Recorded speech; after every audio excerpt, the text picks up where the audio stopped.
Assalamualaikum warahmatullahi wabarakatuh, ladies and gentlemen. My blog article posted on Thursday, September 2015 was about Truncated Lives. I happened to meet a young professor, a lady about mid-50s, in the corridor in Subang Jaya Medical Center. I didn't know her. She was not my patient. She happened to be, she looked so distraught. So I asked her what's the matter, and she said she just had been diagnosed cancer. I didn't have time to talk to her along the corridor because I was in a rush to see an emergency in the emergency room. So when I went back and woke up at 2 o'clock in the morning, I gathered my thoughts and wrote an email to her. Dear Professor, we met just now in the evening along the corridor. I wrote. You told me your cancer had recurred. You must have been in a state of shock at first impact. I'm sure. 1 hour earlier, I visited a friend of mine with severe dilated congestive cardiomyopathy in the ward, a serious heart failure condition. He at best only have X days to live. In my estimation, only on statistical ground. All of us only have X days to live, technically speaking, only that most of us take for granted that the X days is automatically translated to being 15, 20 or 30 years. Which brings me to an anecdote which I can recall in my clinic the other day. A machik in her late 70s asked me for a sleeping pill to cure her insomnia. I retorted, much to the happiness of her accompanying son, that Ma'aji, at your age and mine, not being able to sleep is a blessing. We have been sleeping much too long in our life. Do the tahajjud, the hajat and the tasbih, and you don't find pleasure in this, watch CNN, Al Jazeera, or even watch Korean TV. Professor, life is just at best a number of measured, already actuated, already accounted for and pre-calculated number of breaths. If you are apportioned a total of Z breaths in your lifetime and you have reached your 6th decade and 3 and used already Y number of breaths, you have only Z minus Y breath left. Simple arithmetic, which we all choose to forget. I was woken up at 2 a.m. just now, thinking about you, what practical advice I could offer both of you guys, you and my friend in the hospital with congestive cardiomyopathy. Apart from advising both of you to get the best technological and medical treatment that the year 2015 has to offer. Actually, off the cuff, I would have blurted it out right away in the hospital corridor to you, but political correctness and politeness prevented me from doing so. If I did so, I would appear very rude to you. I find myself still stuck to a famous Tabi'in advisory.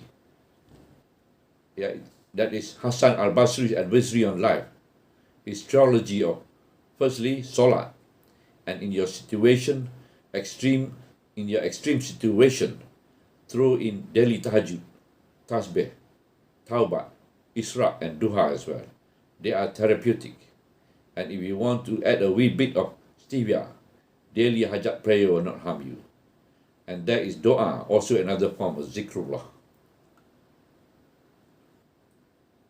Secondly, daily dose of Quran with some understanding would be infinitely better. The accent is on daily, does not matter the size of the dose, like low dose aspirin, which is in vogue nowadays. Daily dose of Quran, even in small quantities, is effective. The smaller the dose, the bigger the reflection. And thirdly, zikr and lots of it. Especially zikr. 24 hours of zikr would not make one mad. It is the antidote and panacea of all ills. From my vantage position, I still repeat, it is the antidote and panacea of all ill. And one more thing, and I'm not trying to be better than Hassan here, lots of Taubatan Nasuha. Tabatan Nasuha is part of zikir. Thus, I think Hassan al-Basri stick to his theology.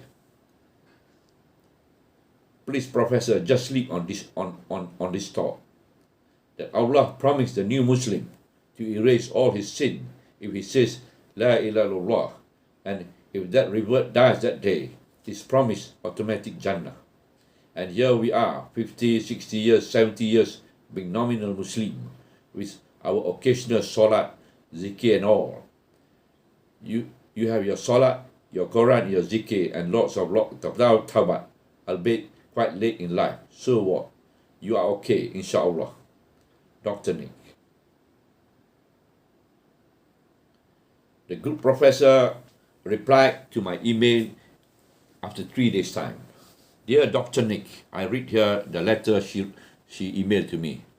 Dear Dr. Nick, thank you for the guidance to preparing myself to face the inevitable reality.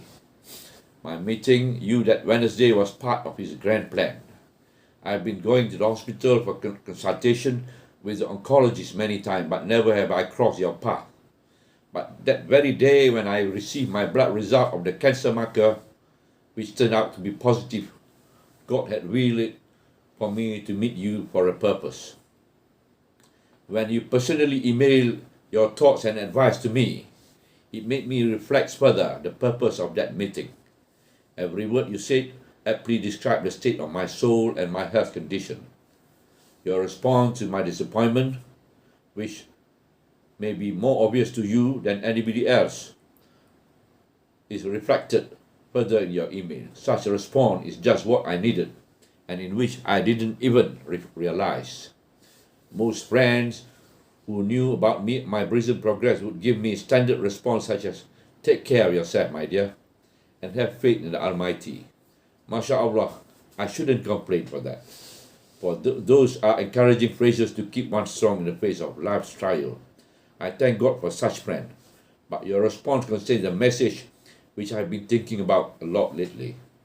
The time given to me by God is measured. No one knows when Allah subhanahu wa ta'ala will call us back from this world. My illness is actually an opportunity, not an end. I ask, have I completed my mission in life? Have I done my best to please God? But you are certainly right. Move on. Give yourself a chance by preparing for the inevitable. Don't waste any more time. The time is measured. What is important, Dr. Nick, is act fast before the time comes. Thank you very much, Dr. Nick. I've shared your writing with my close friends. They said, MashaAllah, it is a reminder for those who forget and need to be reminded of the measured life by God and the day that we will face Him. That is to answer for all our deeds. I am most grateful to Allah subhanahu wa ta'ala for giving me the chance to meet you on that day. May Allah continue to have mercy on us. With respect, NJ.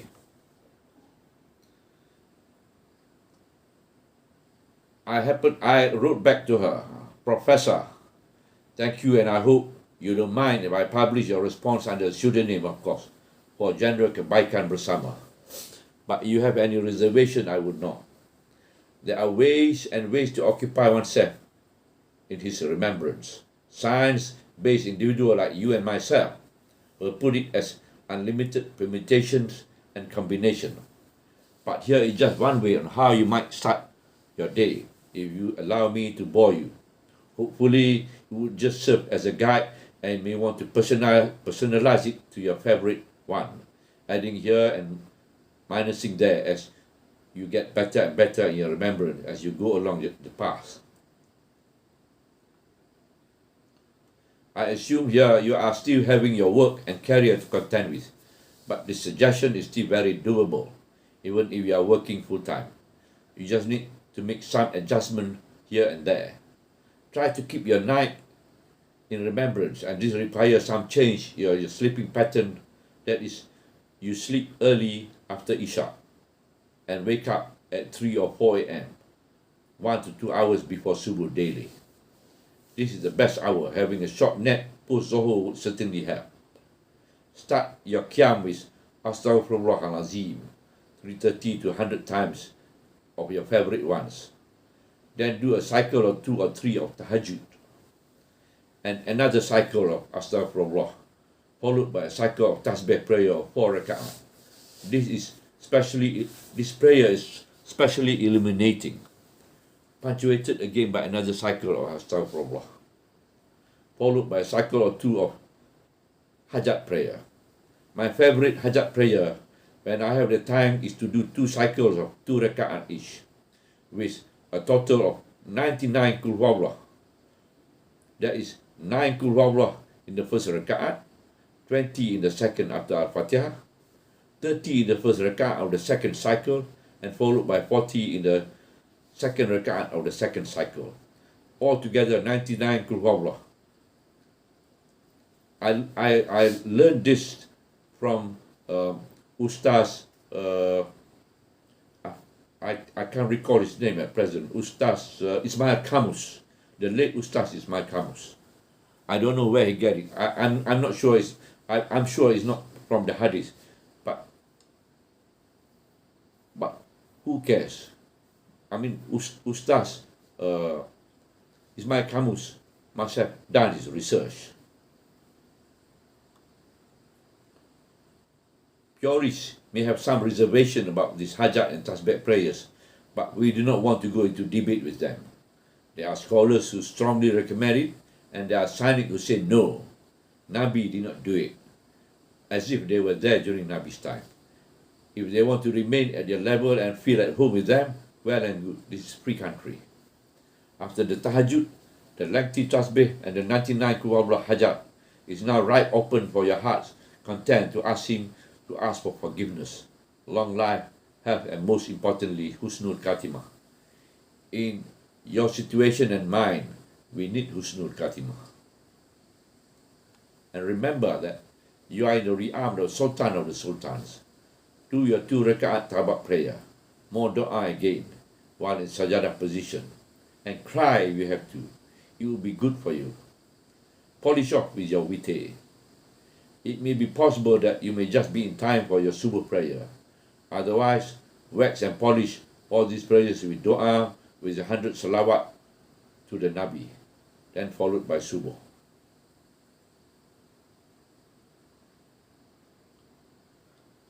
During the rest of the day, do your tasbih, tahlil, and tahmid as and when you feel you are witnessing events around you unfolding right in front of your mind's eye. And the lots of La ilaha illallah wahdahu la sharika lah, lahul mulku wa lahul hamdu yuhyi wa yumiitu wa ala kulli shay'in qadir. They say your abodes in Jannah is a very vast, open, empty plain for miles and miles as far as the eyes can see. And for the owners to fill it with trees, garden, and a fellowship home, the above 2 forms of zikr will do the job. Allah Ma'alam. Have a wonderful journey experimenting and enjoying your zikr, Prof. Very rarely we find ourselves sandwiched in between the lion and the deep blue sea and unable to change the parameters on the ground. You are in that rare position.